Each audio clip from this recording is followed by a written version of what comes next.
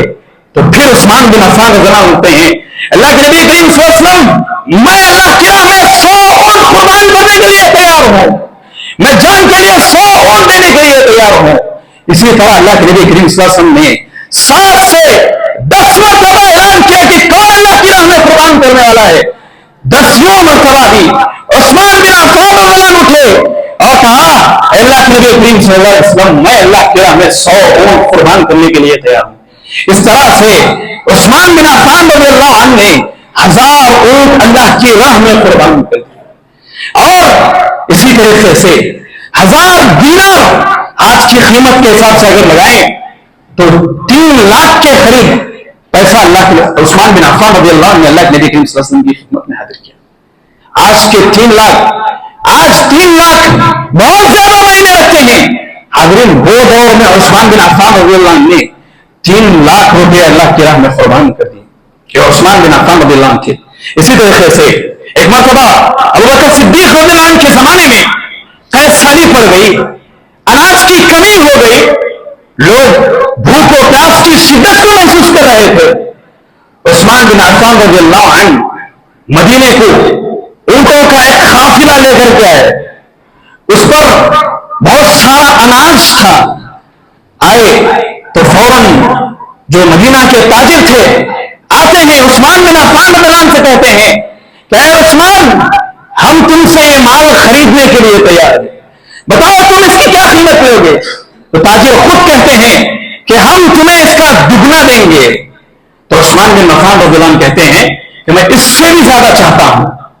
پھر تاجر کہتے ہیں کہ ہم آپ کو اس کا 3 گنا نفع دینے کے لیے تیار ہیں, آپ یہ اناج ہمیں تو ہمیں بیچ دیں. پھر عثمان رضی اللہ عنہ کہتے ہیں کہ مجھے اس سے بھی زیادہ چاہیے. تاجر کہتے ہیں کہ مدینہ کے پورے تاجر یہاں پر موجود ہیں, کون ہے وہ تاجر جو تمہیں 3 گنا سے زیادہ نفع دے کر کے مال خریدے. تو عثمان بن عفان رضی اللہ عنہ کہتے ہیں کہ میں تاجروں کی بات نہیں کر رہا ہوں, میں انسانوں کی بات نہیں کر رہا ہوں, میں اس خالق اور رازق کی بات کر رہا ہوں جس نے یہ رزق مجھے عطا کیا ہے. میں اس مالک کی بات کر رہا ہوں جس نے اس مال کی دولت کی مجھے مالک بنایا ہے, میں اس کی بات کر رہا ہوں. اللہ تبارک و تعالیٰ تم مجھے 3 گنا دینے کے لیے تیار ہو. اللہ رب العالمین وہ ذات ہے مجھے 1 دینار کے بدلے 10 گنا اس کا زیادہ نفع دینے کے لیے تیار ہے. پھر عثمان رضی اللہ عنہ اللہ کی قسم کھاتے ہیں اور کہتے ہیں اللہ تبارک و تعالیٰ کی گواہ ہے, میں یہ پورا کا پورا قافلہ, پورا کا پورا اناج, پورے کے پورے اونٹ مدینہ کے غریبوں اور فقیروں کے لیے وقف کر دیتا ہوں. پورا کا پورا اناج مدینہ کے مسکینوں اور غریبوں کے لیے قربان کر دیتا ہوں. حضرین یہ صحابہ اکرام رضوان اللہ علیہم اجمعین کی مالی قربانیاں تھیں. حضرین اسی طریقے سے جانی قربانیاں بھی کچھ کم نہ دی تھی صحابہ اکرام رضوان اللہ علیہم اجمعین نے. صحابہ کے بارے میں کئی صحابہ کے بارے میں آتا ہے, ان میں سے سب سے پہلے صحابی عثمان بن عفان رضی اللہ عنہ ہیں. جب انہوں نے اسلام قبول کیا تو کسی غیر نے ان کو ظلم و تشدد نہیں ڈھایا, بلکہ ان کے خود چچا نے حکم بن ابی العاص نے عثمان رضی اللہ عنہ کے اوپر ظلم و تشدد ڈھایا اور انہیں عثمان رضی اللہ عنہ کو کھجور کی چٹائی میں لپیٹتے اور ان کو نیچے سے دھواں دیا کرتے تھے. یہ ظلم و ستم ہمارے صحابہ پر ڈھایا گیا ہے. اور اسی طریقے سے مصعب بن عمیر رضی اللہ عنہ یہ وہ صحابی ہیں کہ جنہوں نے اسلام قبول کرنے سے پہلے عیش و عشرت کی زندگی گزاری. اتنے مالدار صحابی تھے, ایک مرتبہ اگر لباس پہن لیتے دوسری مرتبہ زندگی میں وہ لباس نہیں پہنتے تھے. ایسی خوشبو لگایا کرتے تھے, راستے سے گزرتے کئی دیر کے بعد بھی جب لوگ وہاں سے گزرتے تو کہتے تھے کہ یہاں سے مصعب بن عمیر رضی اللہ عنہ کا گزر ہوا ہے. ان کے والدین نے ناز و نعم میں مصعب بن عمیر رضی اللہ عنہ کو پالا تھا, لیکن جب انہوں نے اسلام قبول کیا ان کے والدین ان سے ناراض ہو گئے اور ان کو مال و دولت سے بے دخل کر دیا, اور ان کی ماں نے مصعب بن عمیر رضی اللہ عنہ کی ماں نے ان کا کھانا تک بند کر دیا. حدیث میں آتا ہے کہ مصعب بن عمیر رضی اللہ عنہ کی چمڑی کھانا نہ کھانے کی وجہ سے ایسی ہو گئی تھی جیسے سانپ کی کینچلی ہوتی ہے. جس طرح سے سانپ اپنے چمڑی نکال لیتا ہے ویسی چمڑی مصعب بن عمیر رضی اللہ عنہ کی ہو گئی تھی. حاضرین، جب مصعب بن عمیر رضی اللہ عنہ کی موت ہوئی، ایسے انسان اور ایسی شخصیت جو ایک مرتبہ جسم پر کپڑا پہن لیتے، دوسری مرتبہ اس لباس کی باری نہ آتی، جب یہی صحابی کا انتقال ہوا تو کفن کا کپڑا صحیح میسر نہیں ہوا اس صحابی کو. اللہ اکبر میرے بھائی، ایسی جانی قربانیاں ہمارے صحابہ نے پیش کی ہے صرف اس لیے کہ ہم تک دین اسلام کو پہنچایا جا سکے. اور اسی طریقے سے بلال رضی اللہ عنہ یہ ایک غلام تھے. جب انہوں نے اسلام قبول کیا تو ان کا جو مالک تھا ان کے گلے میں رسی ڈال دیا. گلے میں رسی ڈال کر کے اس رسی کو اس کے امیہ بن خلف نے بچوں کے ہاتھ میں لے دیا اور وہ بچے بلال رضی اللہ عنہ کو اس رسی سے پکڑ کر کے کھینچتے، یہاں تک کہ بلال رضی اللہ عنہ کے گلے میں اس رسی کے کئی سارے نشانات بیٹھ گئے. اور وہ بچے اور امیہ بن خلف یہ بلال رضی اللہ عنہ کو ڈنڈے سے مارا کرتا تھا. اور جب سخت دھوپ ہوا کرتی تھی، مدینہ کی دھوپ، مکہ کی دھوپ، عرب کی دھوپ بھی اتنی خطرناک ہوا کرتی ہے اور وہاں کی سردی بھی اتنی خطرناک ہوا کرتی ہے. جب سخت دھوپ ہوتی تو گرم گرم پتھروں پر بلال رضی اللہ عنہ کو لٹا دیا کرتا تھا اور بلال رضی اللہ عنہ کے سینے پر پتھر رکھ کر کے انہیں مسنا کرتا تھا. یہ بلال رضی اللہ عنہ تھے، لیکن اتنی زیادہ تکلیفیں دینے کے باوجود بھی، اتنے زیادہ مشقتیں جھیلنے کے باوجود بھی بلال رضی اللہ عنہ صرف احد کی صدائیں لگا رہے تھے. حاضرین، اسی طریقے سے خبیب بن عدی رضی اللہ عنہ کے بارے میں آتا ہے، عقبہ بن حارث نے انہیں قید کر لیا جو کہ کافر تھا. خبیب بن عدی رضی اللہ عنہ کو یہ قید کر کے لے جاتا ہے اور لے جا کر کے گھر کے سامنے خبیب بن عدی رضی اللہ عنہ کو باندھ دیتا ہے اور اس کے بعد کہتا ہے کہ اے خبیب، تھوڑی ہی دیر میں تمہیں میں مارنے والا ہوں، تمہیں میں قتل کرنے والا ہوں. خبیب بن عدی رضی اللہ عنہ کہتے ہیں کہ مجھے تھوڑا سا وقت چاہیے کہ میں 2 رکعت نماز پڑھ سکوں. اطمینان سے خبیب بن عدی رضی اللہ عنہ 2 رکعت نماز پڑھتے ہیں. اس کے بعد عقبہ بن حارث ان سے کہتا ہے، اے خبیب، ایک بار بس زبان سے کلمات ادا کر دو کہ تمہیں جو تکلیفیں ہو رہی ہیں، تمہیں جو مشقتیں میرے پاس جھیلنا پڑ رہا ہے، وہی مشقتیں اگر تمہارے نبی محمد کو جھیلنا پڑتا تو کتنا اچھا ہوتا. بس زبان سے ایک مرتبہ یہ کلمات ادا کر دو، میں تمہیں آزاد کرنے کے لیے تیار ہوں. خبیب بن عدی رضی اللہ عنہ کا وہ جواب سونے کے پانی سے لکھنے کے قابل ہے. خبیب بن عدی رضی اللہ عنہ نے کہا، تو یہ تکلیفیں جھیلنے کی بات کرتا ہے، محمد صلی اللہ علیہ وسلم کو یہ تکلیفیں جھیلنے کی بات کرتا ہے، محمد صلی اللہ علیہ وسلم کے قتل کرنے کی بات کہتا ہے. اے کافر، کان کھول کر کے سن لے، میں یہ تک برداشت نہیں کرتا میرے نبی محمد صلی اللہ علیہ وسلم کے پیر میں ایک کانٹا بھی چبھے اور اس کے بدلے میری جان کو بخش دیا جائے. ان کے قدموں کے نیچے کانٹا چبھنے سے بہتر میں سمجھتا ہوں کہ میرا گلا میرے تن سے جدا ہو جائے. اللہ اکبر. یہ سننا تھا کہ عقبہ بن حارث کو غصہ آتا ہے، جاتا ہے عقبہ بن حارث خبیب بن عدی رضی اللہ عنہ کے زندہ ہے. خبیب بن عدی رضی اللہ عنہ ایک ایک عضو کو کاٹنے لگتا ہے.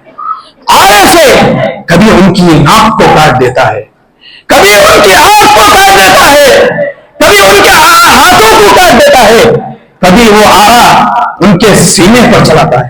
حضرت یہ ہمارے صحابہ تھے جنہوں نے اللہ کی راہ میں اپنی جان کو گوارا کر، جان کو جانا گوارا کر دیا، لیکن ایمان سے پھرنے کو گوارا نہیں کیا. یہ صحابہ تھے جنہوں نے ہم تک دین اسلام کو پہنچانے کے لیے اتنی زیادہ تکلیفیں جھیلی. حاضرین، اسی طریقے سے غزوہ تبوک کے موقع پر جب جنگ کے لیے مسلمان جا رہے تھے، قید ساری وہاں پر پڑی ہوئی تھی. مسلمانوں کے پاس کھانے پینے کے لیے اناج وغیرہ نہیں تھا. جنگ کے لیے نکلے، سخت گرمی کا موسم ہے اور مسلمانوں کے پاس کھانے پینے کے لیے زیادہ سامان میسر نہیں. راوی حدیث کہتے ہیں کہ اتنی زیادہ مشقت ہمیں جھیلنی پڑی اس موقع پر کہ ہمارے پاس چند کھجوریں ہوا کرتی اور ایک ایک کھجور کو دو دو لوگوں میں تقسیم کر دیا جاتا. ایک کھجور کو دو لوگ آدھا آدھا کر کے کھا لیا کرتے تھے. اور جب راستہ آگے آگے بڑھتے گئے اتنی خیر ساری ہمارے پاس پڑی، اتنا زیادہ مال ہمارے پاس کم پڑا کہ صرف ایک کھجور کی گٹھلی لے کر کے پوری کی پوری جماعت اس کو چوس کر کے ایک دوسرے کو دیا کرتی تھی. پوری کی پوری جماعت، ایک آدمی ایک صحابی ایک گٹھلی کو چوستا دوسرے کو دیتا. اس طرح سے ایک بڑی جماعت صرف ایک کھجور کی گٹھلی کو چوس کر کے زندہ ہے. اللہ، پھر اتنی زیادہ پیاس بڑھ گئی. عمر بن خطاب رضی اللہ عنہ کہتے ہیں کہ پیاس کی وجہ سے ہماری گردنیں ٹوٹنے لگی. یہ تک موقع آیا کہ جو اونٹ ہمارے پاس موجود تھے ہم نے ان کو ذبح کیا اور جو اونٹ کی اوجھڑی اور بچے دانی ہوتی ہے اس کو نچوڑ کر کے اس کا پانی پی کر کے ہم نے اپنی پیاس کو بجھایا. اللہ اکبر میرے بھائی، یہ صحابہ کرام رضوان اللہ علیہم اجمعین کی قربانی تھی. اور اسی طریقے سے سمیہ رضی اللہ عنہ کی قربانی اگر ہم یاد کریں، ابو جہل نے سمیہ رضی اللہ عنہ کو قید کر لیا اور کہا کہ اے سمیہ، اگر تم اسلام سے پھر جاتی ہو، محمد کو برا بھلا کہتی ہو تو میں تمہیں یہاں سے آزاد کرنے کے لیے تیار ہوں. سمیہ رضی اللہ عنہ ایک اللہ کا اقرار بار بار کرتی رہتی ہے، ایک اللہ وحدہ لا شریک کی گواہی بار بار دیتی رہتی ہیں، یہاں تک کہ مسکرانے لگتی ہیں. یہ دیکھ کر کے ابو جہل بدبخت کو غصہ آ جاتا ہے. ابو جہل ایک نیزہ لیتا ہے اور سمیہ رضی اللہ عنہ کی شرمگاہ میں مار کر کے سمیہ رضی اللہ عنہ کو شہید کر دیتا ہے. حاضرین، اسی طریقے سے اگر ہم حنظلہ رضی اللہ عنہ کی بات کریں تو وہ صحابی ہیں کہ نئی نئی شادی ہوئی ان کی، رات گزاری بیوی کے ساتھ. جیسے ہی صبح سویرے اعلان ہوا کہ جنگ کے لیے نکلنا ہے، بغیر غسل کیے کہ جنگ میں نکلے اور ویسی ہی حالت میں حنظلہ رضی اللہ عنہ کا انتقال ہو گیا. اور ان کی فضیلت بیان کرتے ہوئے اللہ کے نبی کریم صلی اللہ علیہ وسلم بیان کرتے ہیں کہ یہ وہ صحابی ہیں کہ جن کو جو جنوبی حالت میں جنہوں نے جنگ کی اور اپنی جان کو گوا دیا اور فرشتوں نے انہیں غسل دیا. غسیل الملائکہ کا لقب یہ حنظلہ رضی اللہ عنہ کو ملا. بہرحال یہ جانی قربانیاں تھیں. اگر صحابہ اکرام رضوان اللہ علیہم اجمعین کی مالی قربانیاں، جانی قربانیاں، اولاد کی قربانیاں اور شہر اور ملکوں کی قربانیوں کو بیان کیا جائے تو ایک خطبہ نہ کافی ہوگا، بلکہ پورا کا پورا دن پروگرام رکھا جائے تب بھی صحابہ کی قربانیوں کو بیان اتنے وقت میں نہیں کیا جا سکتا. یہ صحابہ اکرام رضوان اللہ علیہم اجمعین کی قربانیاں ہیں. حاضرین، بس اس خطبے کے ذریعے سے میں ہم تمام مسلمانوں کو یہ پیغام دینا چاہتا ہوں کہ صحابہ کی جو عظمت ہے، صحابہ کا جو مقام و مرتبہ ہے، صحابہ کی جو منزلت ہے، ہم اپنے دلوں میں پیدا کریں. صحابہ کی قربانیوں کو ہم یاد کریں اور کبھی بھی کسی بھی صحابی کے تعلق سے ہم ہرگز برا بھلا نہ کہیں. اہل سنہ والجماعہ کے کئی مواقف صحابہ اکرام رضوان اللہ علیہم اجمعین کے تعلق سے ہیں. پہلا موقف یہ ہے کہ کبھی بھی صحابہ اکرام رضوان اللہ علیہم اجمعین کے تعلق سے برا بھلا نہ کہا جائے. اور اسی طریقے سے تمام کے تمام صحابہ کو عادل، انصاف پسند اور قابل اعتبار سمجھا جائے. اور اسی طریقے سے تمام کے تمام صحابہ سے محبت کرنا یہ ہمارے ایمان کا حصہ ہے. اور تمام کے تمام صحابہ کے تعلق سے گواہی یہ حق میں دعا کی جائے. اور اسی طریقے سے صحابہ کی شان میں نہ غلو کیا جائے اور نہ ہی صحابہ کی شان میں کمی کی جائے. جو شیعہ فرقہ ہے، یہ فرقہ علی رضی اللہ عنہ کو رب کہتا ہے اور کہتا ہے کہ جو آسمان پر علی تھا وہی زمین پر اتر پڑا علی بن کر. تو ایسا بھی ہم اہل سنہ والجماعہ کا موقف ہے کہ نہ صحابہ کی شان میں بڑھوتری کی جائے نہ ہی ان کے شان میں گستاخی کی جائے. تو بہرحال یہ صحابہ کی قربانیوں پر یہ چند باتیں تھیں. اللہ رب العالمین سے دعا ہے کہ اللہ تبارک و تعالی صحابہ کی عظمت، رفعت، مقام و مرتبے کو ہم تمام مسلمانوں کے دلوں میں پیوست کر دے اور صحابہ سے ہمیں سچا پکا محبت کرنے والا بنائے. جس طرح صحابہ نے ضرورت پڑنے پر مالی قربانیاں پیش کی, ضرورت پڑنے پر جانی قربانیاں پیش کی, آل و اولاد کی قربانیاں پیش کی. اللہ تبارک و تعالی ہمیں بھی جب کبھی چاہے مسجدوں کے لیے ہو, چاہے مدارس کے لیے ہو, چاہے خدمت خلق کے لیے ہو, چاہے پروگراموں کے لیے ہو, دینی مجلسوں کے لیے ہو, اللہ تبارک و تعالی ہم تمام کو بھی صحابہ کے جیسے مالی قربانیاں پیش کرنے والا بنائیں. آمین. اور اسی طریقے سے اللہ رب العالمین سے دعا کریں, جیسے کہ اعلان کیا گیا کہ ہمارے اس مسجد کے مؤذن صاحب عزیز بھائی یہ سخت بیمار ہیں, ان کے حق میں بھی آپ دعا کریں. جن کی بہت ساری خدمات اس مسجد کے لیے رہی ہیں, ان کے حق میں دعا کریں کہ اللہ تبارک و تعالیٰ انہیں جو ہے شفاء کاملہ عاجلہ سے نوازے, اور اسی طریقے سے ان کی تکلیفوں کو دور کرے. اور اللہ تبارک و تعالیٰ جو بھی مسلمان بیمار حال ہیں ان کی تمام بیماریوں کو دور کر دے. جو مسلمان اس دنیا سے گزر چکے ہیں, اگر اللہ تبارک و تعالیٰ وہ ایمان کی حالت پر مرے ہیں, اللہ تبارک و تعالیٰ تو ان کی مغفرت فرما دے, تو ان کے گناہوں کو معاف فرما دے, تو ان کی نیکیوں کو قبول فرما دے. اللہ تبارک و تعالیٰ ان کے قبر کے مراحل کو آسان فرما دے اور انہیں جنت الفردوس میں جگہ دے. آمین ثم آمین. وآخر دعوانا الحمدللہ رب العالمین. والسلام علیکم و رحمۃ اللہ وبرکاتہ.